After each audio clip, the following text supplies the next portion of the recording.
Assalamualaikum Thalib-Thalibah. Halo, hari ini kita ketemu lagi di pelajaran biologi. Nah, pelajaran kali ini adalah tentang klasifikasi makhluk hidup. Kalau kita mengamati benda-benda di sekitar kita, pasti kita akan menemukan banyak objek. Ada yang hidup dan ada yang tak hidup. Yang tak hidup misalnya ayunan, yang hidup misalnya orang-orang dan tumbuhan. Bagaimana cara mempelajarinya? Nah, untuk lebih mudah mempelajarinya, manusia melakukan yang namanya pengelompokan. Kalian perhatikan bagaimana di rumah kalian makanan ditata di dalam kulkas. Nah, itu adalah salah satu contoh pengelompokan. Misalnya, ada kelompok daging, ada kelompok minuman, ada kelompok sayuran, dan kelompok-kelompok lainnya. Nah, kalian bisa lihat juga di sekitar kalian pasti banyak pengelompokan yang dilakukan oleh manusia. Contohnya, ada pengelompokan tumbuhan, tumbuhan palawija, tumbuhan hutan, dan sebagainya. Dan juga pengelompokan hewan, ada hewan ternak dan hewan liar. Keanekaragaman makhluk hidup lainnya pasti lebih banyak lagi di dunia. Nah, untuk lebih mudah mempelajarinya, maka manusia melakukan suatu pengelompokan makhluk hidup yang disebut klasifikasi.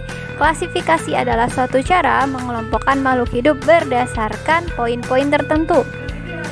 Masih kita melakukan klasifikasi, jadi tujuan umum klasifikasi adalah mempermudah mengenali, membandingkan, dan mempelajari makhluk hidup.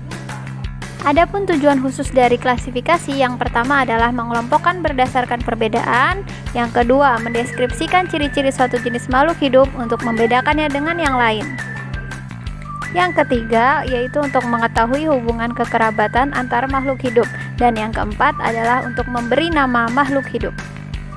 Nah, bagaimana cara mengklasifikasikan makhluk hidup? Tentunya ada dasar-dasar dalam klasifikasi yang dapat digunakan untuk mengelompokkan makhluk hidup. Yang pertama, berdasarkan kesamaan dan perbedaan yang dimilikinya.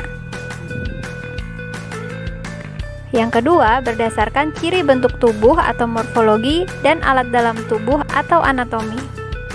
Dan yang ketiga, berdasarkan manfaat, ukuran, tempat hidup, dan cara hidup makhluk hidup tersebut. Berdasarkan hal tersebut, makhluk hidup dikelompokkan menjadi kelompok-kelompok berukuran besar sampai kelompok-kelompok berukuran kecil dari segi jumlahnya. Apabila disusun, kelompok-kelompok ini makin ke bawah persamaannya makin banyak dan perbedaannya makin sedikit. Susunan urutan ini disebut dengan takson. Takson pertama kali ditemukan oleh Linnaeus. Berikut tabel urutan makhluk hidup atau takson. Kelompok paling atas pada takson akan memiliki kesamaan ciri yang umum, dan semakin ke bawah semakin memiliki kesamaan ciri yang khusus dengan semakin sedikit perbedaan. Para ahli menggunakan beberapa kriteria sebagai penentu dalam klasifikasi. Berikut contoh kriteria klasifikasi tumbuhan. Pertama, organ reproduksinya. Apakah berbentuk bunga ataukah spora? Kedua, habitus atau perawakan selama hidupnya. Apakah tumbuh secara tegak, atau merambat, atau menjalar?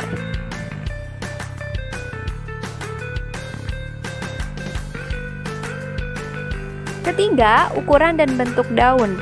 Apakah daun berukuran besar atau kecil, ataukah tulang daunnya melengkung, menjari, menyirip, atau sejajar? Keempat, cara bereproduksinya, apakah seksual, apakah vegetatif? Adapun kriteria klasifikasi hewan adalah sebagai berikut. Yang pertama, saluran pencernaan.